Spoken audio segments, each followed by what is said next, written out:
اور زندہ کے سزاوار فقط ہم ٹھہرے۔ قابل قدر صدر محترم، معزز علماء کرام، لائق احترام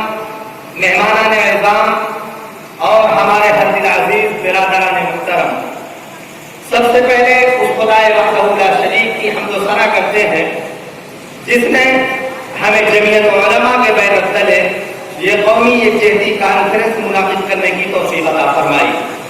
سن 1857 میں مغلیہ دور کی حکومت کے خاتمے کے بعد انگریزوں کا پورا تسلط اس ملک ہندوستان پر ہو چکا تھا۔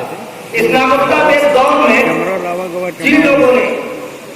عالم حریت بلند کیا تھا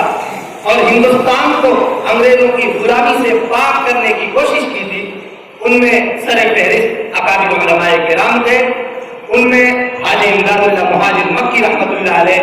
مولانا محمد قاسم نانوتوی رحمۃ اللہ علیہ، مولانا رشید احمد گنگوہی رحمۃ اللہ علیہ کے نام قابل ذکر ہیں۔ 1857 کی تحریک انقلاب کی ناکامی کے بعد ہندوستان میں مسلمانوں کے دو گروپ ہو گئے تھے۔ ایک گروپ جو برطانوی حکومت کا معاون، ان کی تہذیب و تمدن اور معاشرت کا حامی اور قرآن کریم کے اندر تفسیر برائے کرنے والا،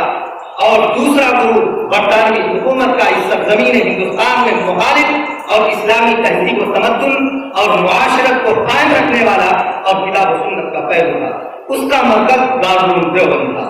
اس کے رہنما حاجی امداد اللہ مہاجر مکی رحمۃ اللہ علیہ کے جانشین حضرت مولانا قاسم نانوتوی علیہ رحمت ہے۔ ان علماء کرام نے جہاد کی سیف میں ناکامی کے بعد 1919 میں اہنسا اور عدم تشدد کو اصول بنا کر سب سے پہلے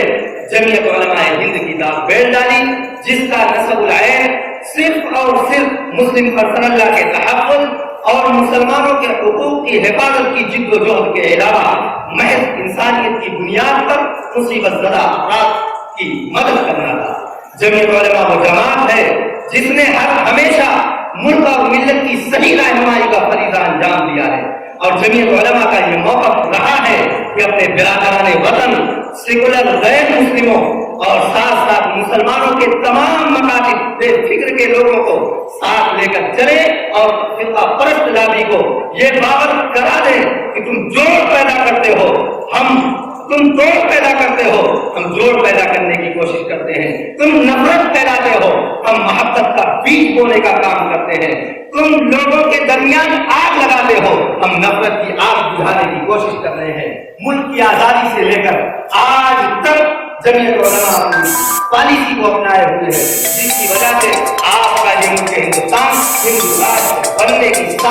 اس مدبرانہ حکمت عملی پر آنے والا موقف خراج تحسین پیش کرے گا، اور مسلمانان ہند کی نئی نسلیں جمعیت علماء ہند کی ہوش مندی کا اعتراف کریں گی۔ جمعیت علماء کی اس تعمیری حکمت عملی کی وجہ سے ہندوستانی مسلمانوں کے اندر بہت جماؤ پیدا ہوا ہے۔ اس ملت کو دشمن ہمیشہ ختم کر دینا چاہتا تھا، اور اس ملت کو فرقہ پرستی کی آگ میں دھکیل کر نفرت کے ماحول میں مسلمانوں کو نیست و نابود کرنے کی سیاست ہر زمانے میں چلتی رہی ہے، اور مسلمانوں کو بھڑکا کر آج کے حالات میں 1947 سے پہلے کے حالات پیدا کرنے کی کوشش کی جا رہی ہے۔ اس میں ملک کے ان قدیم دشمنوں کا ہاتھ ہے جو آج ملک سے چلے گئے ہیں، لیکن ان کا امیر، ان کا ماننے والا طبقہ آج بھی اس ملک ہندوستان کے اندر موجود ہے، اور مسلمان اپنے روایتی جذبات پر میں آ کر اس سازش کا شکار بھی ہو رہا ہے، اور اس کے ساتھ ساتھ مسلمان جذبات میں آ کر فرقہ پرستی کی کہ جیسے کام مسلمانوں سے بھی سرزد ہو جاتے ہیں، کیونکہ نہ مساوات یہاں ہے، نہ قوت ہے یہاں، نہ مساوات یہاں ہے، نہ قوت ہے یہاں، اس نے اخلاق و وفا ہے، نہ قوت ہے یہاں۔ جس طرف دیکھیے ایک شور ہے، ہنگامہ ہے، جس طرف دیکھیے ایک شور ہے، ہنگامہ ہے، جو نہ دیکھی گئی آنکھوں سے وہ حالت ہے یہاں۔ لیکن جمعیت علماء ہند آج بھی مسلمانوں کو آواز دے رہی ہے کہ اپنے روایتی بھائی چارہ اور کے کاموں کو اور جاری رکھیں، اور یہ سمجھ لیں اپنے مسائل کے حل کے لیے آپ کو خود تعمیر جد و جہد کرنی ہوگی۔ معزز حاضرین، ہمارا وطن عزیز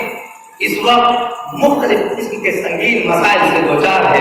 خاص طور پر مدارس اسلامیہ کے پاکیزہ کردار کو مجروح کرنے اور ان کو دہشت گردی کا سرچشمہ ثابت کرنے کی سازش اور گستاخی اور فرقہ پرست دعوتوں کا تیزی سے بڑھتا ہوا رکوع، اور یہ حالات ہر محب وطن کے لیے یقیناً انتہائی افسوسناک ہے اور ملک کی ہم آہنگی اور ملکی اتحاد و سالمیت کے لیے بہت نقصان دہ ہے۔ تاریخ شاہد ہے کہ جمعیت علماء اپنی تاسیس سے ہی مختلف فرقوں کے درمیان اتحاد اور ہم آہنگی اور ملک کی تعمیر و ترقی اور فلاح و بہبود کے لیے ہمیشہ کوشاں رہی ہے۔ اس لیے جمعیت علماء سب سے پہلے مسلم فرقہ پرستی کا ہر محاذ پر ڈٹ کر مقابلہ کیا تھا۔ تقسیم ہند کے وقت جو ایک محاذ ہوتا تھا مسلم فرقہ پرستی کا، اس محاذ پر جمعیت علماء نے اس مسلم فرقہ پرستی کا مقابلہ کیا تھا، اور آج ہندو فرقہ پرستی کا پیٹ بو کر پاک صاف ذہن رکھنے والے ہمارے ہندو بھائیوں کے ذہن میں ہندو نفرت کا بیج بویا جا رہا ہے۔ جمعیت علماء ان فرقہ پرستوں سے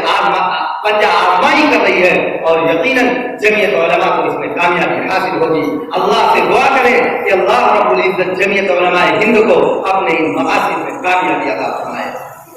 حاضرین محترم،